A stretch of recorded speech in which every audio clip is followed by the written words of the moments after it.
Hello, humans. My name is Fatu. Thank you for joining me on this next episode of This Could Be a Book podcast, where I read from my personal journals for public consumption for us to have honest, open, and hard conversations to heal traumas and to build a positive, well-rounded tribe on this ghetto-ass planet. Enjoy! I always remember, or rather, I cannot fucking forget the day I heard those words. I hate you, bitch. The look of hatred in her eyes sunk all the way to my bones. Usually I think of something else to ease how I feel, but since this is an episode of This Should Be My Book and all, I'll go ahead and follow through. Both my brother and I were in junior high school, and I had to walk with him to the school bus for fear of getting snatched up by the man in a white van. That was the biggest thing back in that day. Anyway, on that specific day, my brother woke me up when our friends knocked on the door so we can all walk together. I was not to leave the house without him. However, he told me to go ahead and he would catch up to me. So I left, and before we got midway down the street, he joined us. He said nothing about speaking with her at all. We all made it to the bus stop and were being carefree kids when she pulled up and demanded that I got in the car. She looked calm, and I didn't think anything of it until I tell my brother to get in, and she says he's catching the bus. I felt the aggression and immediately began to figure out what I had done wrong. I didn't get to my second thought when she had turned the corner out of the kid's sight and pinched the hell out of me. Asked why I left the house without my brother. I told her that he woke up when our friends knocked on the door and that he told me to go ahead and catch the bus and he would catch up to us. Slap. You're a liar. He told me that you showed out in front of your friends, talking loud and grown, and left without telling him. He was asleep when I called, so you just left him. I tell her that she should go back and ask my friends, and they would tell her that he woke up when they knocked on our door. Of course, she wouldn't go back, especially since she got told all about our morning. Lying ass Negroid. My brother, that is. She says, I'm gonna beat your ass when we get home. I am crying and pleading with her. I'm not lying. The garage door opens and I contemplate jumping out and running. I don't though, because in my mind, she would run me over, beat my ass, take me home, and beat my ass again. I accept my fate like all the other times I was catching a whooping and walking to the house. This time she was extra angry. The hits were belt, fist, and all over. She wasn't being careful not to leave marks. Her eyes was dark and she was seething. Now I will admit this sounds hella dramatic, but the feeling both at that exact moment was happening, and whenever it plays in my mind, it feels much worse than over dramatic, of course. I digress back into that ass beating at this moment in time. Lord. I remember trying not to cry, to be strong and all that, but damn, it hurt. She looked over and remembers that her vase was broken. He did it, by the way. And she reminded me that I was due for an aspirin for that too. You're always doing something. I can't keep nothing nice. I hate you, you bitch.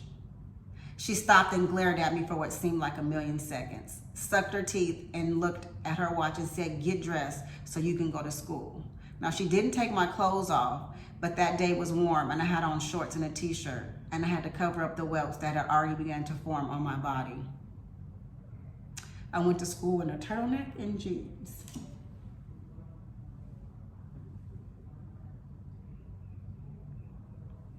Hold on a second.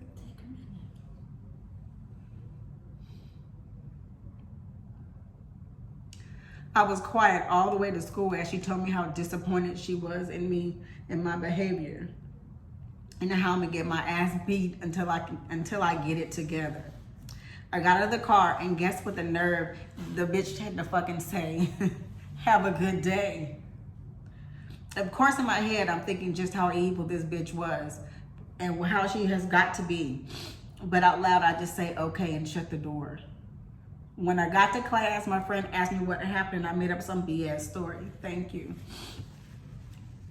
Some BS story reason because I was embarrassed and didn't want to tell them what happened. I went on with class that day and for the rest of the week, but I was unusually quiet. After couple of days of being quiet and somber, my teacher asked me, told me that the counselor wanted to speak to me. It was the first time I had to lie to the school nurse and counselor about where my bruises came from. Well, I didn't 100% lie. They did come from my brother, the golden child, lying so that he wouldn't get into trouble. Ooh, that was a lot. That's a lot. Thank you for sharing. Thank you. I'm sorry, y'all. Hello, humans. This is Fatu. And today I have not only a special guest, my first guest, and I will let her introduce herself. Hello, I am Tanya Dixon. I am a jack of all trades. Mostly, I guess I identify as a counselor and a friend to all. And what do you think about my story? Am I still running? You're good. My bad. I am sad you had to go through that, and I can tell where your strength comes from. And I kind of identify in some ways, but having overcome so many things, and you're now in a place where your life is more beautiful than it has ever been. Mm-hmm. What do you think about your story? I'm still hurt. I think part of it is because why? Like, why were you so angry? And why couldn't you believe me? Because if he was still asleep whenever you called, that means I just left him. That means he was late. So even thinking back then, if she called, he was still asleep and we were late, I still would have gotten in trouble because I was up and didn't wake him up. So it just seems like no matter what, it was just always my fault. Yeah. And I think that, I know that as I grew up, whenever situations happen, I always internalize it and I feel like it's my fault, you know? Because you grew up understanding that was the way things were. Yeah. And you then later applied it to life. Mm-hmm. I never, like if someone says that I did something bad or anything like that, I just let them roll with it because I know that it doesn't matter what I say. They're going to believe what they want to believe. Mm-hmm. And so at an early age, I started to be, well, if I know the truth, then it doesn't matter. Mm-hmm. Because arguing the point wasn't going to make anything better. No. But I also sometimes feel like, was that ass whooping really worth? Was it necessary? Was it necessary? Did it really take all of that? So the answer, of course, is no. But what was going on inside her mind that she felt the need to go that far with you and do very little with your brother? And why is there such a huge difference in the way that she treated you both? Well, I am a product of a mother who loved her sons and raised her daughter. So, you know, it was always grace with him. Mm-hmm. My oldest brother I always said he was lucky because he was going to live with his father. So he was periodically in the house, but not totally. You know, in the house. He would come visit, but he lived in Stockton and we were in Sacramento. And so he didn't have to watch and choose whether or not to sit back and allow it to happen or to intervene. No. But the golden child, he sat back and watched and antagonized. I was going to say, it looks like he fed into it. Yeah, I mean, when you realize that all you have to do is say that I did it, then why would I even take any type of punishments? I always say that day was the day that my villain story started. And I really started to dislike the both of them. I can understand that. Her because I didn't ask to be here. I begged to go live with my grandparents. Yeah. You know, I always wanted to go live with someone else. I didn't want to be with her because even from, that was what, 7th grade? Even before then, I used to beg to go live with my grandmother, but it was always no, no, no, no. My brother Brian did live with her for a while. So whenever we would stay, she would always pick me up, and I get to cry all the way home while he stayed where Love was. So. That's a lot. Yeah. Clearly, I haven't gotten over this one little thing because it's just that one day I think because it changed me. That's the day everything changed Yeah. for you. The way you looked at your life, the world. Yeah. Everything changed that day. Now that I'm thinking about it, never really put it into perspective in that way, but. So I also know that there are more horrible stories. Yeah. But still later in life, you allowed her to come and live with you. Mm-hmm. And again, you took backseat to what her needs were. Yeah, so, and it's so crazy because, my aunt asked me why. And I had told her we had gotten to a place, which I now realize was probably the best for our relationship, when she was back home in Cali and I was here. Because then, if I didn't want to talk to you, I didn't have to answer the phone. Right. Or I can send you an email and we can email all day, but I don't have to hear your voice. Right. I can live my life and you don't know what I'm doing. You don't get to pass judgment on what's going on. And so in my mind, I'm thinking, oh, we're at this better place now. Maybe we can start to rebuild. Mm-hmm. But I would say she moved here in May of 2013, May in 2013, Memorial Day. I would say, even thinking back, even driving her here, I knew it wasn't going to end well, even though I was still hopeful, though. Mm-hmm. That's a mother's love. That's a child's love for their mother. And I feel stupid for even trying, even wanting. I should just. Part of me feels like, you know what, just and leave. And no one would fault you. No. But don't feel foolish for having a big heart and wanting to take care of someone else. Yeah. And being able to look past your own bias, your own pain, to care for someone else more than they care for themselves. Right. Because I would think, we're both mothers. Mm-hmm. I could not imagine some of the things that occurred. Yeah. And Yeah. so, don't be sad for being amazing. It doesn't feel amazing though at all. I can understand that, but the people around you know Yeah. that you're amazing. We move on without knowing why. I'm having a hard time. Are you? Mm-hmm. Some days I'm okay with it. Some days I'm cool with, I won't know and it's okay, especially because now we are no contact, no anything. And That's a blessing. Forgive me, I did not know you had gotten to that point, deliverance. yeah. I have not spoken to her since we moved out of the house. Like verbally speaking, I think the last text message was she sent me telling me or asking me to bring her a small suitcase and the other key to her car. After that whole drama with those people in the house, and I let her know what the ending was, and she was asking for money and the suitcase and the key, and I just never responded. Good. I know that it took you a long time to get there. What was the turning point? For me to just really be like no contact. Yeah. Dana and I were watching this documentary on Netflix called I'm a Stalker. And there was an episode that a girl and her girlfriend had broken up, and the girl was stalking the ex, and the mom joined in.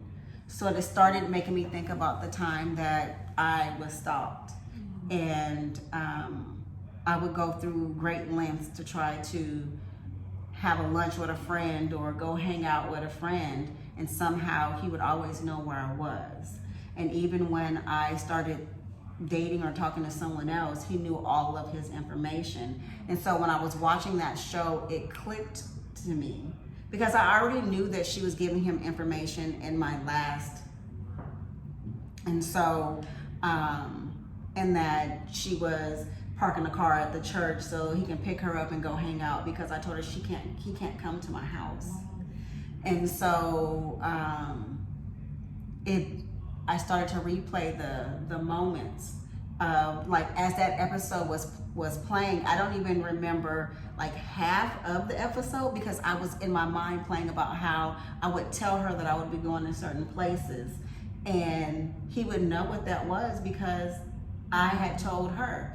I mean, like great moments, like remember when it was Sharpstown Mall? Mm-hmm.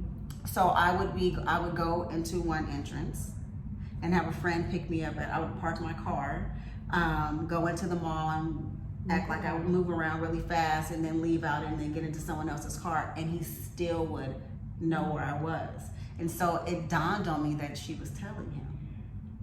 Wow, that's a lot. And at that moment, I was like, man, fuck her. It sounds like there's always someone to put in front of you. Oh, well, start with anyone who has a penis is always in front of me. And if you go to church, you're in front of me. And if you are a woman who has been through hardship and she could lend a hand to you, you're in front of me. That is so interesting, because you are a woman who has gone through hardship. But she didn't think that I had gone through hardship, even with, living in the house this I hate you bitch house. She allowed her then husband to abuse me. And even still into adulthood, she told me that didn't happen.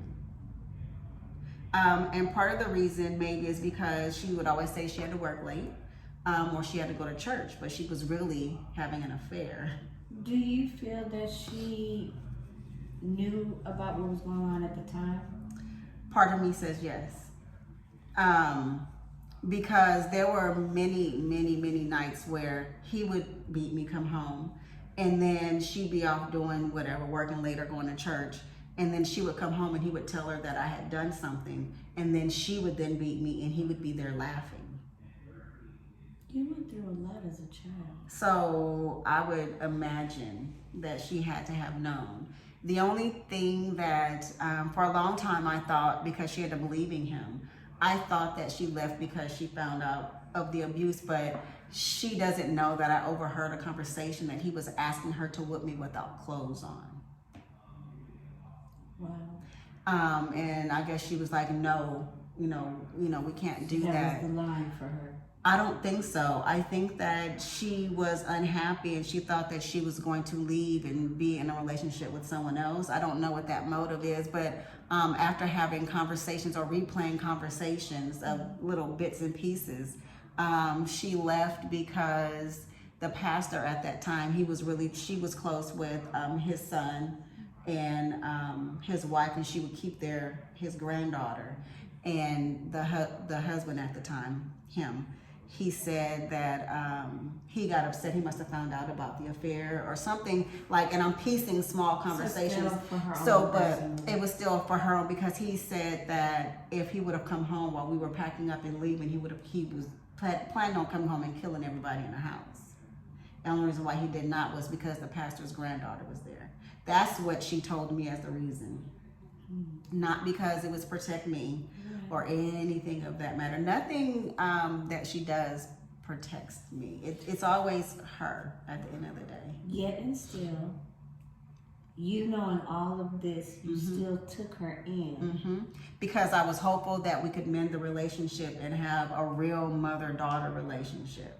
You were so used to being selfless and putting yourself last that you continued as an adult, even though you recognized there was peace without her near you. Yeah, that's why I said I felt stupid. No, She lived in my home. She paid only like her car note and whatever her credit card bills was. She used to joke and tell people that her part of the mortgage or the rent or whatever was buying toilet paper and stuff for the house, but it still benefits you. So at the end of the day, but there wasn't any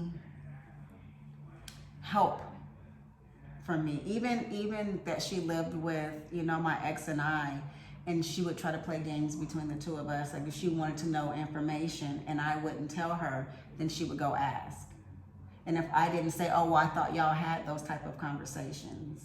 She tried to play similar games or intervene in your current relationship. Mm-hmm. You were blessed with a partner. Mm-hmm. Who didn't take all that. Yeah. And from the very beginning, she never tried to be the mom that she showed everybody. Because the mother that she showed everybody was that she was caring and she respects and loved me. Yeah. And I had to pretend when I was a kid, I had to pretend that that's what it was, but behind closed doors, and not even really closed doors. Once we get in the car and drive off the church property, it's back to being who you are. Right.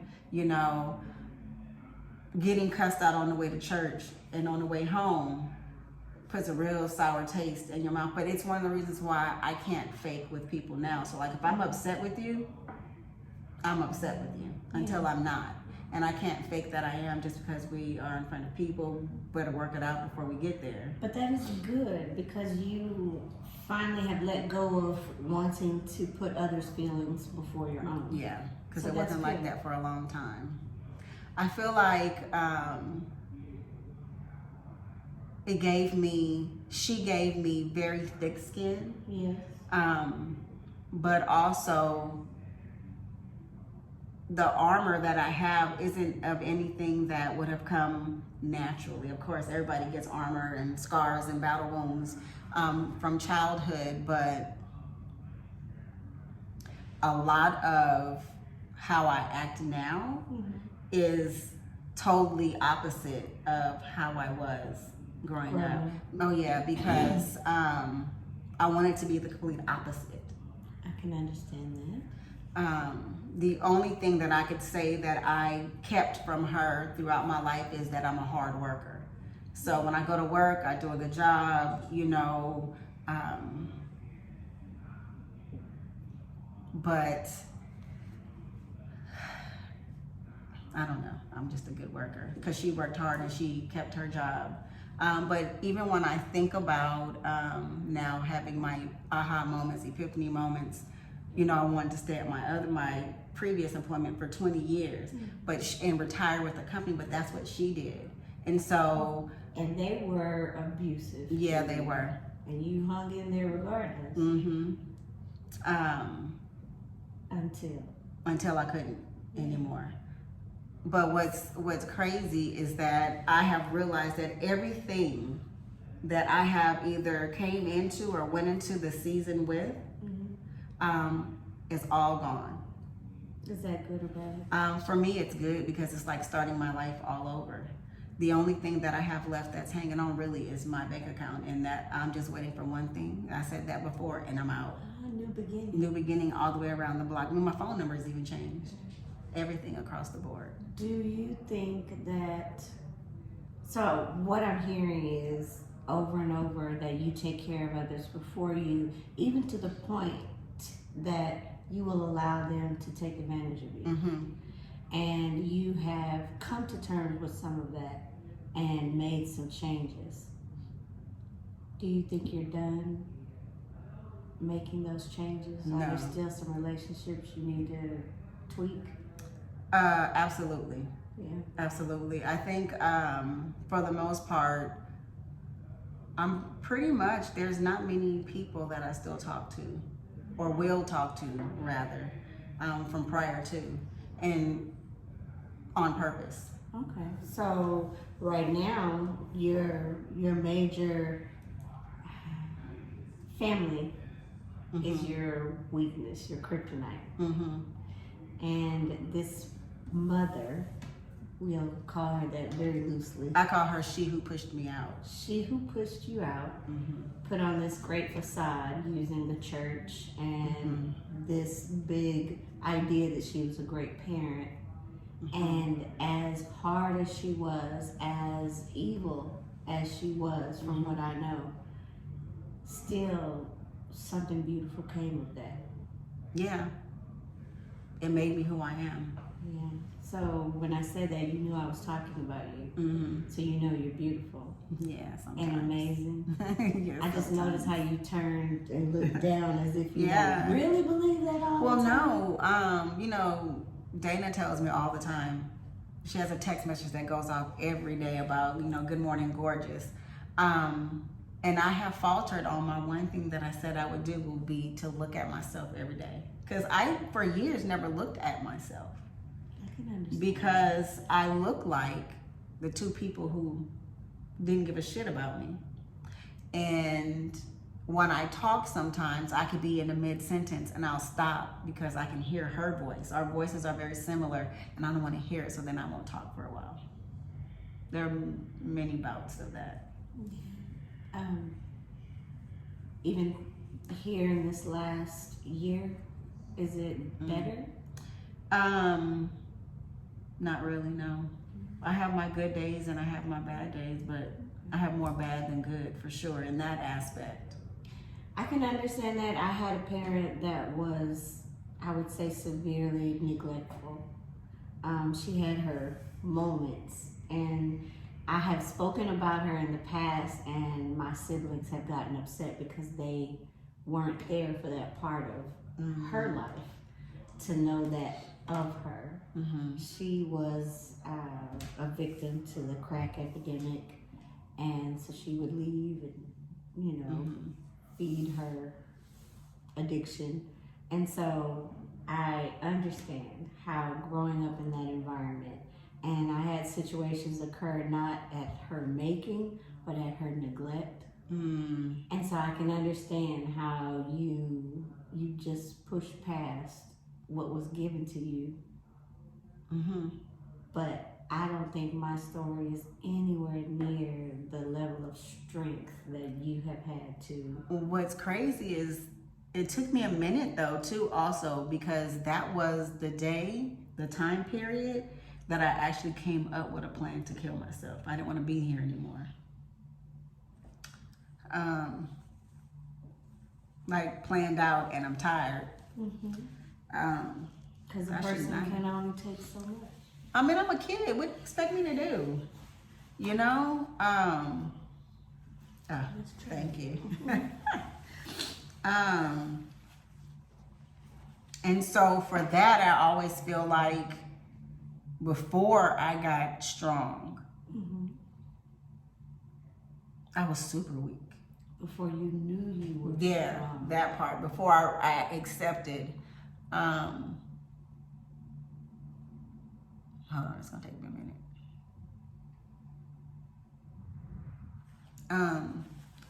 I recently told my aunt,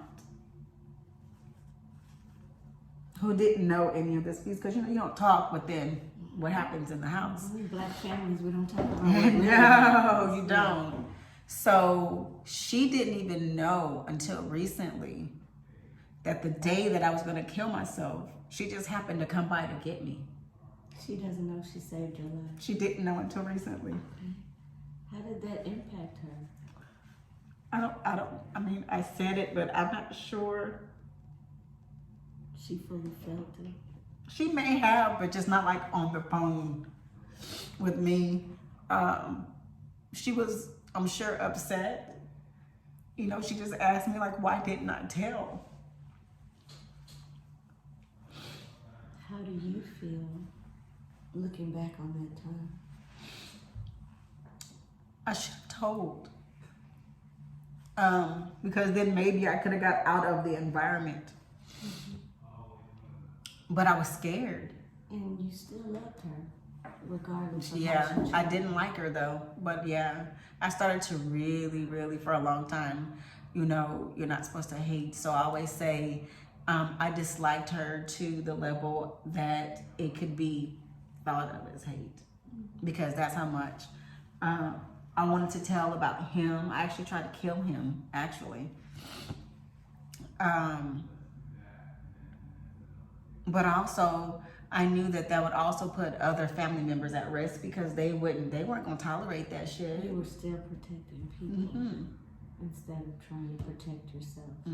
Do you think it was out of just not understanding that if you talked, it would get better for you? No, I didn't think that it would get better for me. Actually, I thought it would just be worse. Based on what you had seen Yeah. growing up, whenever you did try to speak up, it Yeah. got worse. Yeah, and when I think about, kids have their moments. I'm not saying that I was that perfect kid, but I mean, as a child, you learn by trial and error. I mean, throughout life, you learn by trial and error anyway. But as a kid, if you don't know better, I also feel like the rebel in me feels like I should have then started to act out just so the ass whoopings would be for a reason. Might as well. Might as well dig my heels in, But I don't tolerate, like, when when someone says that when someone tries to lie on me. No. There are certain things that are a no-go for me across the board, and when people cross the line, whether I tell you or not, I've always just bounced. Because I had to deal with that at home. Ain't no way I'm going to deal with it from somebody else. You use that to protect yourself. Yeah. I also realized that I never let people get close to me either. That's protection also. Yes. But even as a kid, I wouldn't let people get close to me because I didn't want them to know. I remember that, because if I talk to you about what my life at home was like, yeah, it's gonna get bad. Someone's gonna call CPS. Yeah. I had to lie junior high and high school because it wasn't the first time that I had to go to school with bruises or anything like that. Or I loved school because I got 3 meals a day. I hated summer because back then there was no summer program. So without school, I didn't eat. Oh, I'm so sorry. And it's amazing. When I say I didn't eat, I ate, but I know what you're trying my to grandmother would drive and leave groceries in the doorstep for when we would come home, because she could almost assume, I don't know, when was the last time you saw your mother? I had tried out once. I tried out for the cheerleading team, or actually the flag corps. And I actually got on. My grandmother left a check in the grocery sack with the food. She told me she put it there, but I never got it. I wondered where it had gone to, so you can only imagine. So I understand having a parent who has done horrible things, and for whatever reason in their mind it's not horrible and justified. I played sports in high school. I played from the start of my 9th grade year all the way through senior year, because sports was an outlet to not be at home. Because prior to that, I had figured out, the marriage ended, I think I was 10th grade, maybe almost 11th grade. But before then, I had figured out how to come home and get all of my chores done and to be in my room with the door locked before he got home, so I didn't have to get my ass beat. The reason why, I'm always messing with Dana about songs that come on the radio. You haven't heard this before? And it's like the first or second beat of the song, and I know what it is. And it's because I had to listen to music all the way up all the time. I was always either in punishment after getting my ass beat, so I was in my room listening to music. Or I would be in there with the music. Yeah, it was escape. I was writing. I started initially, before I wrote it, like on paper, it would be on the walls, because I was always tomboyish, and so I was too. Really? I need to see pictures of this, because I'm sagging cross colors, Jordans of every color type. Oh. No. Girls don't wear tennis shoes, is what I was told. So the tennis shoe that I had to wear was Ked. When I tell you that I absolutely hate Keds. I never had a pair. White girls is what we call it. Mervyn's. Forgive the term. They were sold in Mervyn's, and I had every color, and I hated them. Hated them. So the only time that I got to wear like a sneak was if I played a sport, and it was the team shoe.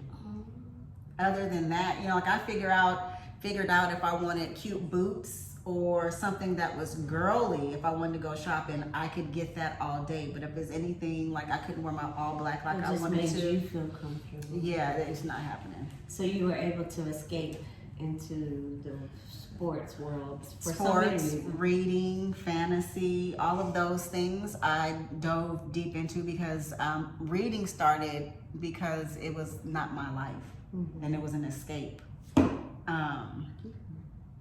So that was helpful. Writing, I didn't figure out until I was writing on my walls that writing was therapeutic. It started out as me being punished and getting white, it was wallpaper back then, you know, we had to do the wallpaper, and it was the white and had pink hearts. It had little hearts and then big hearts at the top. And I took a black, this is how long I was in my room, that I took a black and blue ink pen and I colored every last fucking heart on the wall. Just so that I wouldn't have to be in pink anymore. And you found a way to protect yourself though. Yeah, it was my, it was my cave. And that's exactly what I still do to this day. Because I made it dark. And you finally, when you said she doesn't know the names of the songs because she's young. Just Oh, wanted that to is throw true. out That is true. But you have an amazing story of being able to overcome tremendous adversity. And your coping mechanisms at the time, I think, will bless you, beginning with what you're doing now. Yeah. Because you will also bless others. Because like you said, a lot of time you don't understand how heavy, how hard, how horrible your situation is when you're just trying to survive. Yeah. Sometimes I don't know how. You know, it only can come from God, really. He had a plan. Now, Whatever To that help plan you through. is, yeah, whatever that plan, Yes. you know, it has to be, I have to be here for a reason. yes, and that's what I say. So many things that I've experienced in life, I am able to connect with students on so many levels, and I feel like, you know, they say whatever your weaknesses, whatever your struggles are, you can use them to help someone else. And so, yes, you're right now in that moment of discovery, like, where can I go? What am I going to do with this strength? Yeah, I feel like an Adversity. exposed a nerve is what it feels like, but not in a bad way. Right. It feels like I want to go out and do 50 million things and like scream for the mountaintop. Don't end it. Just keep going. Yeah. You know, even though, you know, it may take you until you're 100 years old like I am, but Yes, because I also identify with feeling the emotion and the feeling and the thought of wanting to end your life and thinking on a daily basis what that would look like and not being afraid of that thought. Because in the yes. moment, it's just like, any minute, I'm gonna keep doing, but there's this It's gonna come thought. to, yeah. And then being able to come out on the other end. I'm blessed to know that I no longer feel that way. Yeah. And that I can use all of that information and education and fear and pain to help someone else. Yes. And so Which is- you're right there on the edge. Yeah. I hope that I can help someone else. That You would do. be absolutely amazing. You will. Your voice matters. You have a lot to say that people need to hear, that people will recognize, that if at the very least, if she can do it, I can too.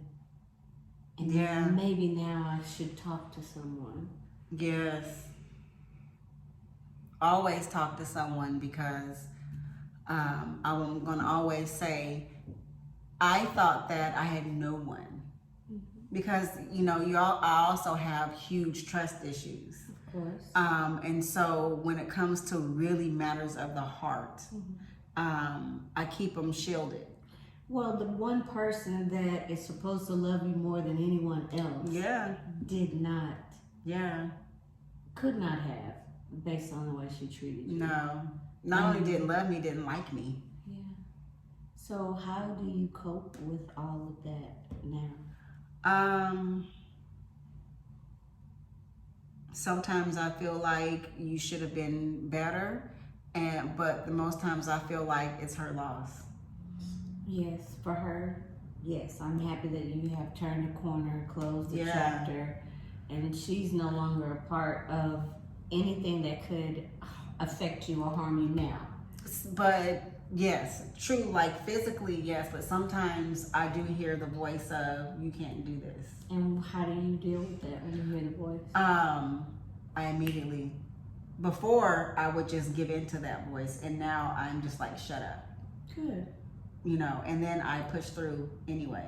Because if I would have listened, I wouldn't be doing the podcast. I would just be still flailing on through life. And you connect to amazing people that care about you. Mm-hmm. And Yes. what else? There's therapy.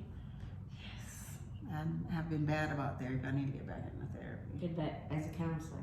Get back into I therapy. knew she was going to say that. It is good to let things go. And a lot of times when you say something out loud, even though it's been buried for however Yes. long, when you speak it, it turns on lights. It's empowering. It's empowering. Yeah. And it will give you a direction. Yeah, I mean, I knew that it would be helpful for me to speak it, but I didn't realize, like, How powerful. yeah, it would be. So, So you were married for several years to a man. How long? 8 years. 8 years. And most of the pain incurred in your life was at the hand of a woman who should have loved you. And now, what does your relationship life look like? I'm married to a woman That does love that you. does love me, yeah. Who is the opposite of anyone that I've known with regards to speaking life into me. So the moments where I get down and I just cannot, like, I'm done, fuck this shit, I'm just done. And she's like, but no, wait, hold on, because you're not done. Yeah. You know, it's amazing to know that there's somebody still on this earth, you know, other than like my son, which that relationship also fuels my fire as well. But someone who doesn't have to, but still loves me anyway, still talks me through. It's the first time that I've ever been able to, I've always had a masculine side. It's the first time that I've been able to have my feminine side exposed, so that I can be both unapologetically and I can be me. Yes, you can feel comfortable with your masculine side. Yeah. You always were comfortable, but it was a burden to be able to express it. Yeah. You had that. Yeah, because before, it's, being manly and you're too aggressive. And really, I'm just me. Yeah. So. I don't know what aggressive. I haven't seen that side. So now that you've come through and you were in a relationship where your parent was not what a parent should be, how do you think that affected your parenting? I wanted to be the complete opposite. What does that mean? I wanted my son to know that I did love him, but most importantly, I like him. I wanted to be there for him. Try not to make as many mistakes that he would need therapy, but he's still gonna need therapy. Everyone needs therapy. Everybody needs therapy. But I wanted him to know that no matter what, I have his back. Yeah. And that, I love him. I know that I purposefully set out on a daily basis to tell him that I love you. I love you. Not love you, or anything. I love you. So whenever I talk to him, I made sure to give him a hug. I was very affectionate because I didn't have that either. So there were no words of affirmation. There was nothing that would have built me up, but I wanted to do with him. And there are some things that I did fail on, moving and shaking and trying to figure it out. But I As know with that every parent, correct. because none of us are perfect. No, Kids don't come with a book. I wish they did. Man. Jeez Louise. I wish they also came out doing the bathroom thing by themselves. Oh my gosh. But Yes. that would be perfect. That is why I never had child 2 potty training. I just want y'all to know that is it. Oh, man. But it makes me feel really good that, like, when he is in a tight spot or he's in a bind or he's going through something, he can pick up the phone and call me, and has. That's and we good. have these conversations. I have a tough question for you. Ew. Do you feel like you are overcompensating for what you didn't I get? did overcompensate when he was younger. I overcompensated because I didn't want to be like her, and I overcompensated because his father and I did not work out, and he was a better father to his stepson than his own son. And so there was a lot of overcompensating happen. Do you think that you were taught to be independent at a young age, Oh yeah. and you were able to make your way in the world knowing that you only had you, Mm-hmm. regardless of whatever the truth may have been? Life had taught you that you only Oh, yeah. had you. Yeah. So you were very independent. Do you feel that you have prepared your children to be, Yes, when he wants to. you know, Yeah, definitely. We started with a lot of life lessons throughout his life. Some he remembers, and some he conveniently forgets. Yeah, I think we know. But he used to hate when I said this to him. I want you to know this because one day I'm not going to be here. Yeah. And I want to know that if I died right now, you'd be able to take care of yourself. Yeah. And for the most part, I know he'll be able to take care of himself, but I still want to take care of him. Okay. But is it your job? Yeah, you know, Wait, how old is he? he's 24. Is it still? I mean, I don't take care of him like I I know that there's a running thing that goes back and forth of the cell phone situation, but That's where I am with Christian. I allowed him to take over his cell phone a while back, but he didn't have a job, so while he may be physically paying it. So, you know, we are all there. My son is autistic. He's 21, and I told him the same. It took him a minute to get over it, but I'm like, I will not be here one day. Yeah. And I need to know that you can take care of yourself. If not, I need to know what I need to do right now to make sure systems are in place. How did you differ from your mom? Oh, so many ways.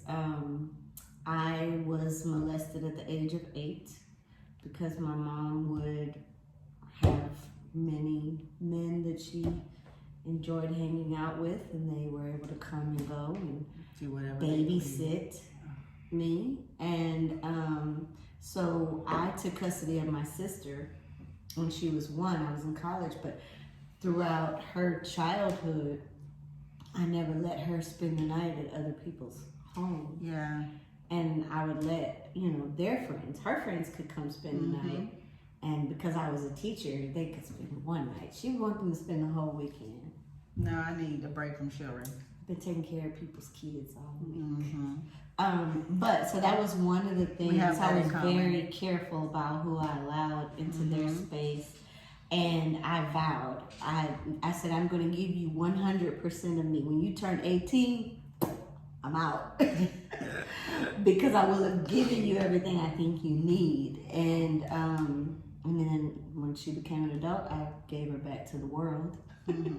But yes, so I was very careful of what I did. And I wanted to be there. Like you said, I wanted to sow into her what I didn't get. I Mhm. also wanted them to have experiences that I didn't get, because we never Absolutely. went anywhere, did anything. So I took them to the library and this and that museum, and made sure that they Mhm. read the books. Yeah. I just happened to be blessed with being smart. Goodness, if I had not been smart, just imagine. But so I would make them do book reports in the summer and things like that. Like all the things. And I told someone once, I said, I became June Cleaver because I didn't know what it was to be a mother. Yeah. So I watched and I read books. And when I was pregnant with Christian, there was a channel, the baby channel. And it was telling you all the things you needed to know to be a mother. And I watched it religiously and I read all the books. And I tried to do it. So when Brittany, I took custody of her when she was 4. She was like 7. And one day I called my grandmother and I was just crying. I told her I was tired. And she asked what we were going to have for dinner. I was like, I haven't started yet. And she was like, make hot dogs. I said, I can make hot dogs? Yeah. She was like, yeah. But I was trying to be perfect. So dinner had to be a meat and 2 vegetables. And every night she had to have this. And, I had to read to her every night. And so I overcompensated with being what I thought was perfect. Yeah. There is no such thing as There perfection. is no such thing as perfect. Yeah. And then I later avoided dating and all kinds of things. So I did that for a while too. Yeah. Because I didn't want anyone, just anyone in his space. I mean, there were people that I was friends with or cool with. So I should say they didn't even know where I lived. Yeah. They knew that I had a son and probably saw a picture on my phone, but never met him. Because I wanted to shield him. I do remember one time when he wanted to spend, we were just talking about this the other day, he and I, about how he wanted to spend the night at one of his friends. He wanted to go over and spend the night, and they lived in the same little townhome community. And I was like, never met his mom. Yeah. I'm sorry. Just try to keep from the past repeating itself. If I have the power, I'm going to control the things that I'm going to keep from making the mistakes that were made when I grew up, for the most part. And then we end up making our own, but I married an abusive man, so I still ended up making mistakes, but we're human. Yeah. We're human. Yeah. And we have to forgive ourselves, but I'm still in that moment. And now you're on the other side. I'm on the other side. Yeah. I'm telling myself it's okay. It is okay. Just keep going forward. Sometimes it's the hardest thing ever. It is. But I'm also happy to know that you are talking and sharing. And those moments where you used to shut down, maybe now you are allowing someone to come in and help. Yeah, sometimes when I am really heavy, I don't.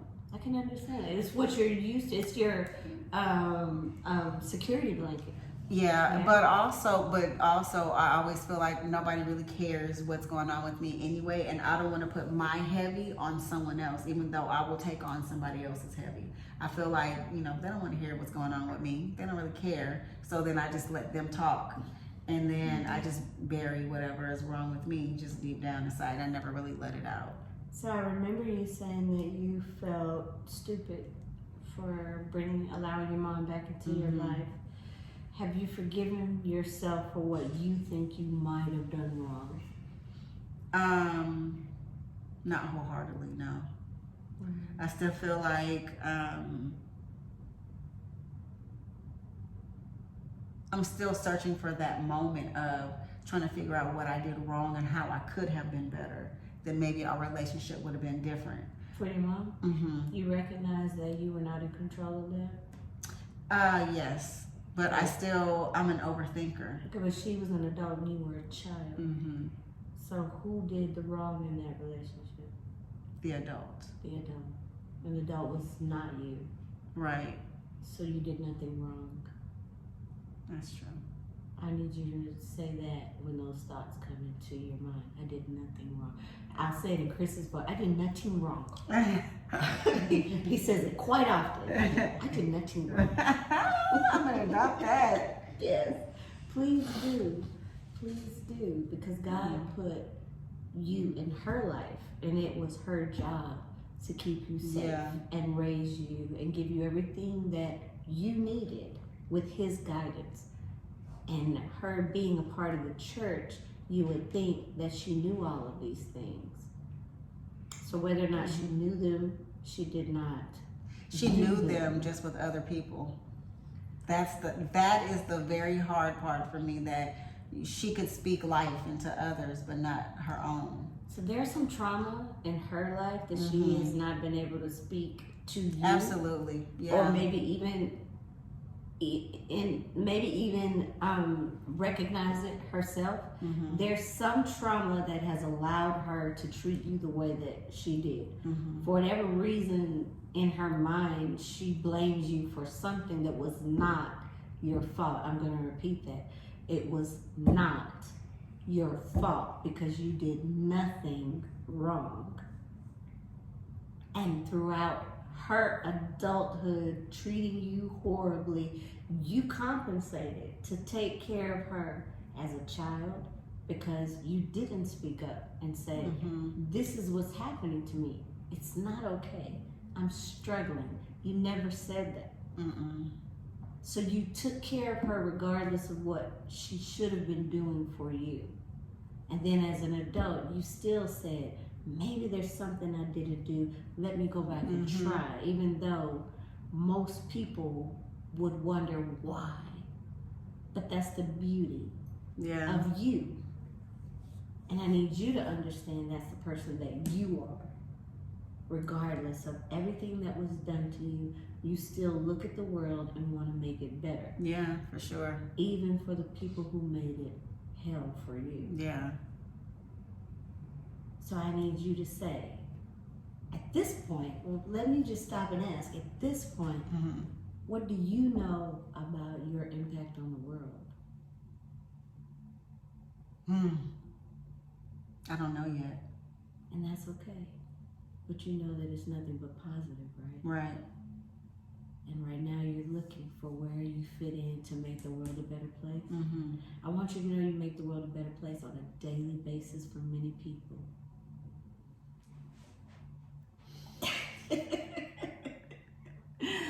On a daily basis for many people. I know Dana is one of those people. I am one of those people. I'm not alone in that. I need you to know that. Your son is one of those people. And everyone that we touch, we take something from you as we touch others. I need you to know that. I'm going to write it down. You are loved. Thank you for allowing me to join you I'm today. so mad. Thank you for coming. Thank you for being my first guest. Because I knew this episode was going to be so hard. And really trusted you with that. And that's it. Thank you for that. That says a lot. I think I'm amazing. She trusted me with her. Yes. Yes. Oh, Lord have mercy. You are beautiful. So, thank you. You are amazing. Next time you come on, we won't talk heavy. It'll be just Whatever a regular you talk. like. A regular talk. Whatever you like. So, thank y'all for tuning in. Sorry for the tears. Not really sorry. I had to get that out. But until next time, I'm Fatu. Tanya Nixon. She'll be back, y'all, but it won't be so heavy. Peace.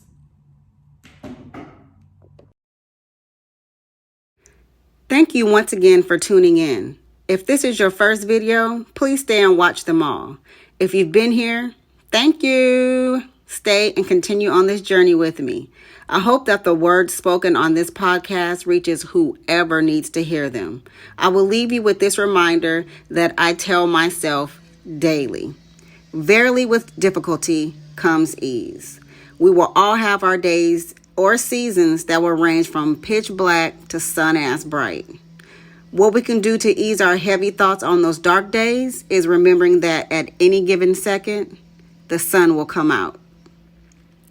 Stay positive, rebuke negativity, and keep living. Until next time, my name is Fatu. This is This Could Be a Book podcast. Please like, subscribe, and comment below.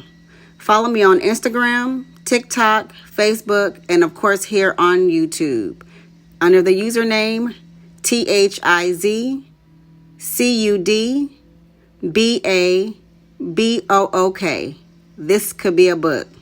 Bye, humans.